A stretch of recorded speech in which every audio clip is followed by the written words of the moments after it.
Hey out there, good morning. It's Friday morning, TGIF. Thank God I'm free. Thank God we're free. I'm packing. We're going away tonight. We're going to Atlantic City. That's not unusual, right? We go to Atlantic City every once in a while, Diane and I. The unusual part about it is I'm going to look at a piece of property down by Atlantic City. Not in Atlantic City, on the outskirts. The property is not my typical property. It's a 25-room motel. I saw the property was for sale like 2-3 months ago. Caught my attention. I get onto different sites and I saw that it was for sale and it was under $1 million. So I was like, what's up with this? So I called about it the other day and then I ran some numbers and I got some inside information on the motel. I'm like super excited. Like when I go into a house to buy a house, if you've watched any of my other videos, I have said this many times. When I go into a house that I might buy, I want to buy every house. Now, I run numbers and stuff, so I don't pull the trigger unless it makes sense. But once it makes sense, I pull the trigger, and I pull the trigger fast. I think it's one of my assets.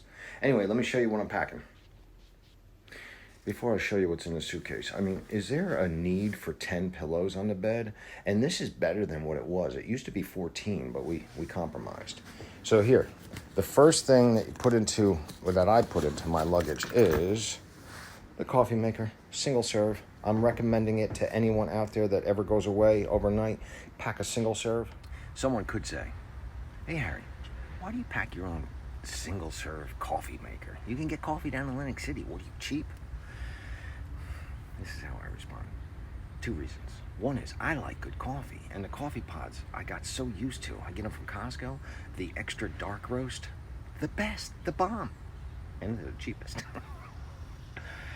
Number 2 is I like a bargain. So bringing down my own coffee maker. I mean, I drink quite a bit of coffee. I'm not gonna tell you how much, but 5-6 cups a day. So I save a little bit of money, and it's better coffee.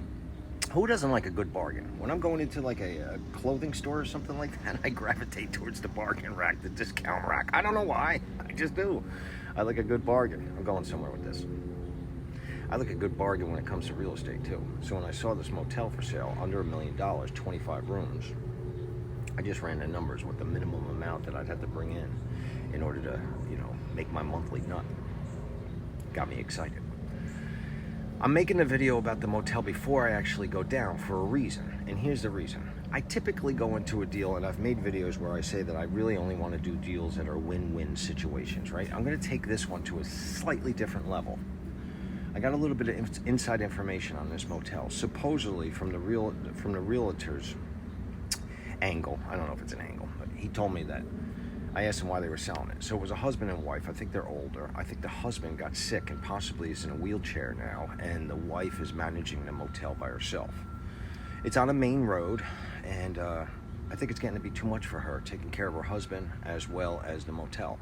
So here's the mentality I'm going into. And don't get me wrong, it's not like I'm Mother Teresa or something like this. I'm going to go down and I'm under the false pretense or whatever that I'm going to go down there and be a savior regardless of the financial situation. I'm not saying that.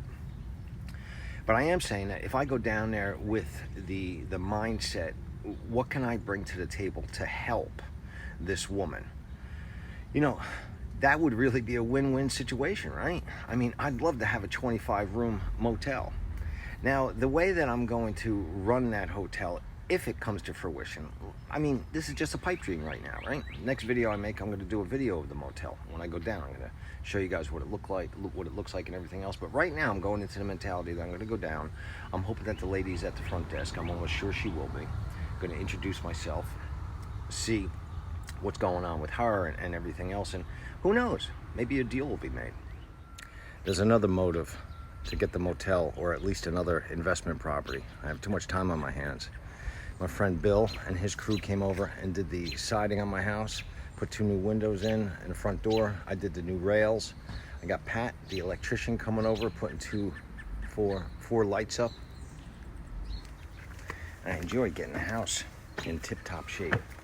However, not having anything to invest in and work on outside the house isn't my favorite thing. So cross your fingers on the motel.